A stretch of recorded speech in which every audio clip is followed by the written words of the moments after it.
Thank you so much for joining us. In honor of Women's History Month and International Women's Day, Acker is thrilled to present our Women in Wine series, available to stream on our Instagram and YouTube channels, so please subscribe to experience all of our amazing content.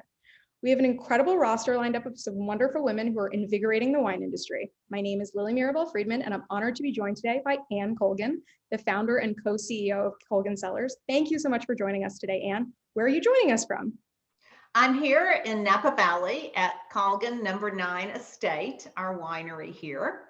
And I'm so delighted to be with you today, Lily. Thank you so much for inviting me.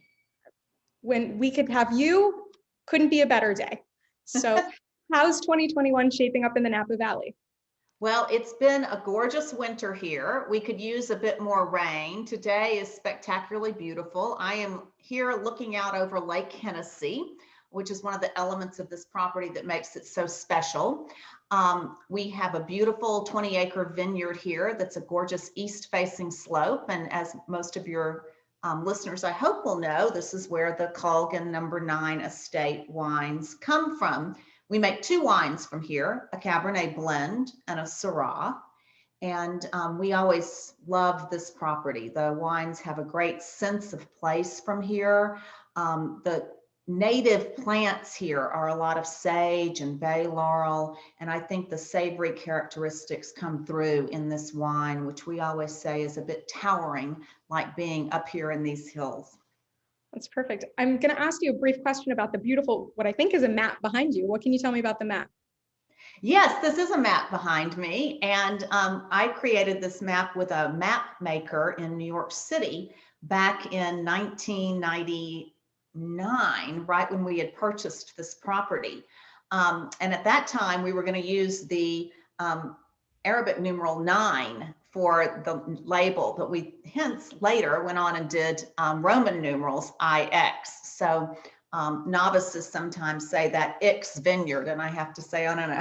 We've got number 9, and the number 9 is very special to us here because in the breakup of this hilltop, this was parcel number 9. So when we were developing it, and it was quite a development project because this is very rocky land.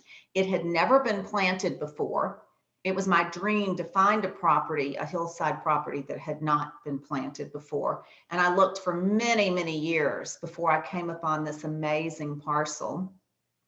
I was actually dating my now husband, Joe Winder, then. We both came to this land and fell in love with it. And we took a leap of faith and bought it together and began the development process. And it took 1 year and lots of giant earth moving machines to properly remove the rock to plant this vineyard. So I always like to say that our relationship survived those rocky times, and we got married on this property on 9/9/2000. And that was the inspiration for number 9 Estate. Now, as you may know, all of us seem to, before COVID, we're traveling a lot to Asia. And in Asia, the number 9 is very significant because it means longevity. So I've always said, I hope that bodes well for the wine and that marriage. So far, so good. We've been married 20 years now. Well, that's a great story and a beautiful map. So digging into your history a little bit more, I wanted to start from the beginning. Since so much of our past dictates our future, I'd love to start there. What was your dream job growing up? Well, I grew up in Waco, Texas. And when I was a little girl, my mother and I, every fall, would hop in the car and drive to Dallas, to Neiman Marcus, for a special event they had called Fortnight. And Stanley Marcus was one of my great inspirations during my later part of my childhood. He would transform Neiman Marcus for 2 weeks into a different country. They did this from the late 50s through the middle of the 80s, and it was magical. And for me, who had never been to Europe, all of a sudden, 1 year it would be France, and there would be the designs of Christian Dior, which made me fall in love with high fashion. They would have a chef that was French in the restaurant for the 2 weeks. So my mother and I would make a pilgrimage every fall, and it was really an amazing experience for me. It opened up a lot of windows into the world, I would say. But I think today you wouldn't think that was so unique. But back in the 70s, truly, truly unique. Stanley Marcus was a marketing genius. And I got to actually know him later because I was fortunate enough to get to go to a girls' school in Dallas called Hockaday, and he was on the board. And he really inspired me by teaching me that it's the quest for the best. He wrote a book about that. And to this day, I would still rather drink one great bottle of wine than taste 10 mediocre ones. Or I'd rather have one Christian Dior dress than a closet full of other things. So that was really like my early inspiration. And my husband still laughs because Neiman Marcus is still like boxes arrive, even though we're in COVID. Yeah, I mean, we've all had to shop differently this past year and got to get that fixed somehow. So you had a fascinating career in fashion, and not in fashion, but more in the fine art world and in auctions before you transitioned to wine and then founded Colgin. Why did you initially go into the wine industry? Well, I actually fell in love with wine in a deeper level, actually, when I came to the auction Napa Valley back in 1988. And I came with an auction team from an auction house, and I got to know a lot of the vintners here. And I got to have some wonderful kind of behind the scenes experiences with some of the visits. And the wines were very captivating to me. And I'd already been delving into more knowledge about Napa wines. But once I came here and really got to know the people, it just sealed the deal for me that I wanted to be a part of this community, which is full of the most amazing, interesting, and very generous people. I know you have a certain love of kind of the general wine world, but was there a pivotal wine that you tasted, whether it was at the Napa Valley Wine Auction in '88 or previous or after, that made you fall in love with wine, one of those singular bottles? Well, actually, it was before that. When I first got out of college, I went and studied with Sotheby's in London. And I was studying on the art side of things, but I got to go to a couple of wine tastings. And all of a sudden, I got hooked because there were wines that I tasted like wines I'd never had before. And one of those wines was a 1959 Margaux. And I just thought that wine was so elegant and beautiful and earthy. And it just really sang to me, and that was fascinating to me. Here in Napa Valley, one of my early wow wines was a 1977 Phelps Isley.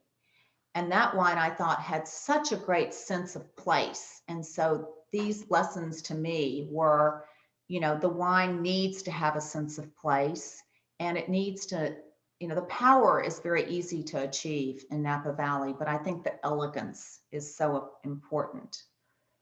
Definitely. Going back to kind of your career, what have been the greatest challenges in building your career, particularly as a female winemaker, so far back as 1992? Well, I think one of the biggest challenges was actually taking the leap to get into this business. You have to be somewhat crazy to want to get into the wine business. It's not an easy business. And I think to a lot of people, it looks very glamorous and very exciting, but you're at the mercy of Mother Nature. That is a challenge. It's also a great opportunity because it makes every year interesting and unique. But there's certainly challenges in this industry for sure. And you want to mention? Well, my first real challenge was trying to find the right property to make the wine from. And then you've got to deal with all the personalities. I mean, I've always had a great team, an amazing winemaker and great people around me, and there are always personalities involved. So that always can be challenging too. Definitely. And rocks were a big challenge on this property. That's a fair point. The rocks, the people, and everything else. And the climatic changes. So. Yeah, especially these days. Did you ever have a mentor, particularly one in the wine industry? Oh, yes, I did. The person who was really, really important to me when I was younger was Serena Sutcliffe, who was the head of the Sotheby's International Wine Department when I actually was running the West Coast Wine Department for Sotheby's. And she really taught me a lot. Serena is brilliant. She has a great sense of style and flair. The first time I ever met her, she had on neon nail polish, and that was way before anybody had anything like that. And she really taught me how to make a wine tasting fun. She would use some somewhat provocative terms to describe the wine, but she made sure everybody in that room had a good time. And after all, that's what wine is really about, is enjoyment and pleasure. That makes a huge difference. So when you came to the Napa Valley in 1992 to found Colgin, that was your first vintage. At that time, there were still a handful of female wine pioneers from the second generation of women in the Napa Valley, like Marguerite Mondavi or Belle Rose, to name a few. Did you have a relationship with any of those women, and kind of what did those people mean to you? Well, yes. In fact, I was very good friends with Marguerite Mondavi, and I gravitated to her immediately because of how she combined art, food, and wine together, which were my three loves. And she was incredibly inspiring to me. And she was also a lot of fun. You know, in her latter years, she would drive around Napa Valley in her Ferrari, and you always knew there she would go. And our dogs became best friends. She had a female dog named Luce, and I had a male Coton de Tuileries named Corton, after Corton Charlemagne, and they were best friends. So I have to say though, only when I was with her could I get away with bringing my dog into restaurants, but she always took Luce everywhere. There are certainly a few people that have the kind of personality where they let you bring your dog into a restaurant and you don't forget those people, for better or for worse. And I think that's a unique sort of personality that if you know those people, you remember them. So let's get a bit more personal. Do you have a favorite trait about yourself? You know, I have to say that I am very adaptable and resilient. And I think I inherited both of those traits from my mother, who just passed away in December, 3 months shy of her 104th birthday. So anybody who lives to that age has to be adaptable and resilient. And, you know, she broke various parts of her body, hips, shoulders, etc. Always bounced back, found a way to still get up and go every day until pretty much close to the end. She was amazing. I feel like today we all have to be adaptable. We have to be able to pivot. We've all pivoted a lot in the last year. And that's been fantastic. I think you have to have those traits these days. Definitely. I'm always interested to hear about how people approach risk. Do you generally consider yourself a risk taker? I think anybody who gets into the wine business at this level is a risk taker. Fair point. What's the riskiest decision you've ever made? Probably buying this property. It was just, you know, it was unknown. We did a lot of studies about this area, and but it had never been planted before. So I think it's a big investment even back then. It's all relative now. I wish we would have bought more land back then, but even then it seemed like a big investment, and it was, as I said, a huge undertaking to develop it. And you don't really know what you've got until that first grape comes off that vine. So you have to be a risk taker, and you have to be, you can make all the right decisions, but you don't really know until that wine is made. Did the initial investment in finding this property either encourage you or discourage you from doing the same elsewhere, buying more land and developing it kind of from more than the ground up? Well, I wouldn't mind doing that again. We are now embarking on a new adventure, which we haven't talked too much about yet, but this property is actually 125 acres, and we are starting to develop the other side, which we've had a permit for ever since 1998 when we went into this first endeavor. So that's just the new news, kind of. Perfect. In a year like this, especially, how do you stay motivated? You know, I think there's a couple of things that are very important, and that is I get a lot of exercise, and I feel like I'm doing more outdoor walks these days, hiking. One of my favorite walks is to start at the boat dock at the bottom of our hill and walk all the way up to the top of our vineyard. That's something I love to do. I try to get enough sleep because I think sleep is so important.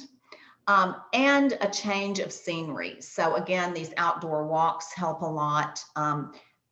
My husband and I are used to being on a plane a lot, and to have been in Napa Valley pretty much solidly since last March 14th is something that if you had told us a year ago was going to happen, I would never have believed you.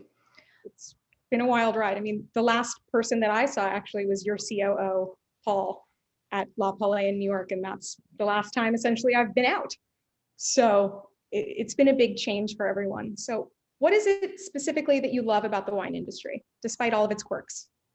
Oh gosh, the people that I've met through it. I think, wine brings people together around a dining table, and there's nothing better than that, whether it's family, old friends, new friends. It's just the greatest joy. There are lots of people in the world that I probably would never have gotten to know had I not been in this job. And I love that about it. Perfect. What moments stand out when you look back on your success story? Oh gosh, so many things. I think one thing that I really, really loved was when we made the first wine from Tixon Hill. That property has a big female history. I know that you're familiar with it, but your listeners may not be. And that is, we bought a piece of property. This was the first property I bought in 1996. And it's right across from Freemark Abbey. And it was originally owned by Josephine Tixon in the 1880s. It had been a vineyard since 1860. It was part of the Charles Krug area in the beginning. Josephine Tixon and her husband came to Napa Valley, bought this land, planted the vineyard, and built a little Victorian cottage. They had 2 children, and they would sit around a kitchen table and draw pictures of a winery they wanted to build. Sadly, Josephine's husband got tuberculosis, and he died a very premature death, leaving Josephine a widow at the age of 34 with 2 small children. I think most women would have left and gone back to their hometown and not, where it takes a village to raise these children. She was very headstrong and determined, and she went on to build what was called Colgin Cellars back then, and that is today Freemark Abbey. So when I bought that property in 1996, people thought I was crazy. It was just under 5 acres, and it had a dilapidated house on it that was really falling apart. It took a lot of vision. But the soil type was great. It's a little east-facing slope. The first time one of the wine critics came to visit me on the property, he looked at it and he said it's like a Burgundian clos because it's got old 19th century rock walls around it. And it's one of my just favorite things is living. We've renovated the house there.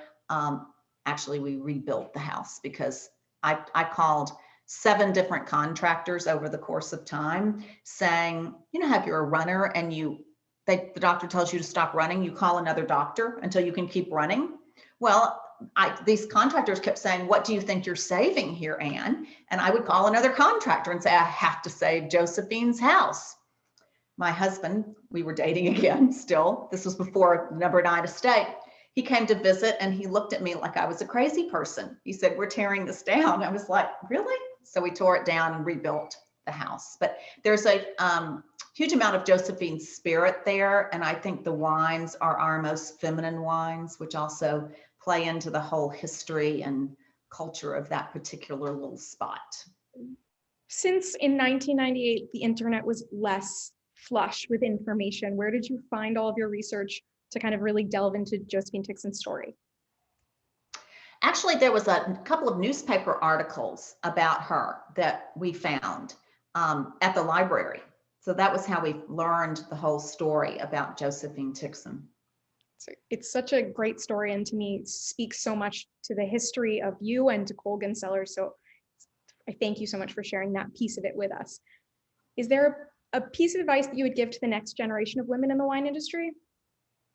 I think finding a good mentor is a really good thing to do, and actually asking as many questions as you can get away with and listening to the answers. I think sometimes all of us have a preconceived notion of what the answer is going to be, and we don't really necessarily listen and take the advice.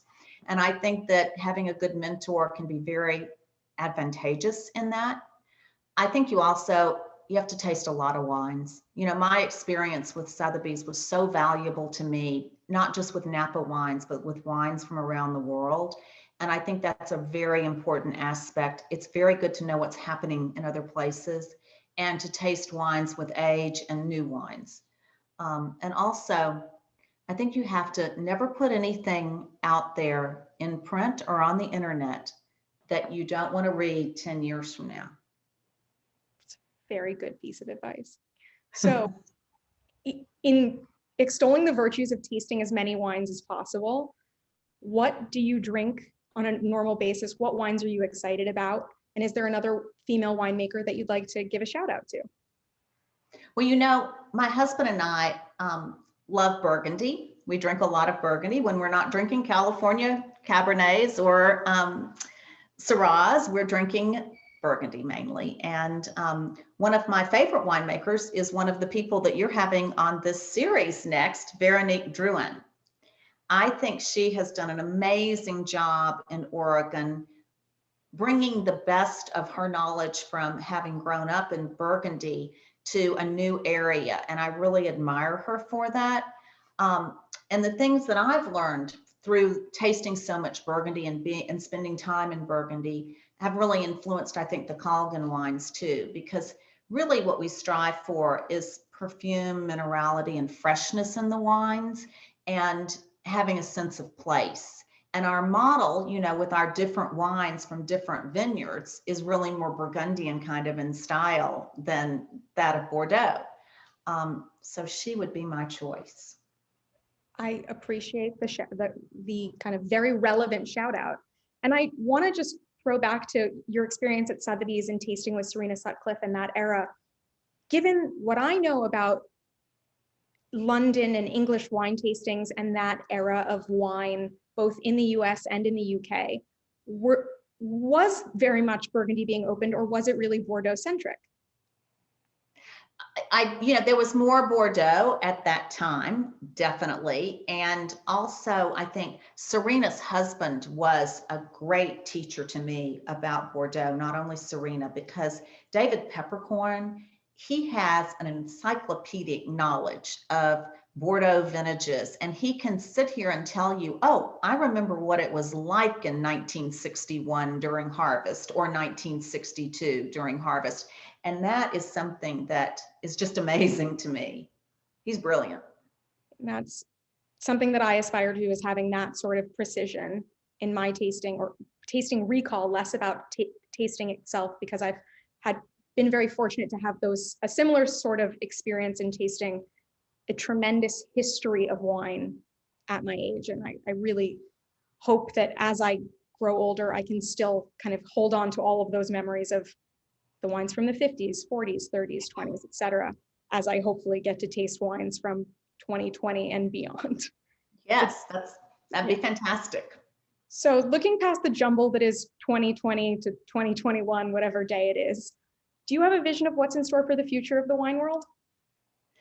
Well, I think the wine world is going to expand. I think more people are going to get interested in wine. I think they're going to drink better bottles. I have found that during COVID, I've gotten more emails and phone calls from friends, clients, people I don't know that have opened bottles of Colgin, or, you know, bought them at retail and gone and opened them than ever before. I think people are really appreciating the finer things in life and being with their families or their friends, the friends we're able to see, which hopefully we'll be able to see more friends soon.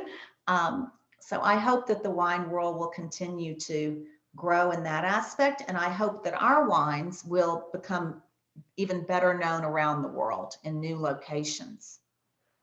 What are your plans for the year to come as we get past COVID, other than perhaps getting on a plane immediately? I can't wait to get on an airplane. I am so excited about getting to travel again. I've missed getting to go out and do dinners. We've missed seeing guests here at the winery in Napa Valley. So all of that is something I am so looking forward to, just reconnecting in person. You know, Zoom is great, but I will really look forward to when we can toast each other with glasses of wine in hand, Lily. Exactly.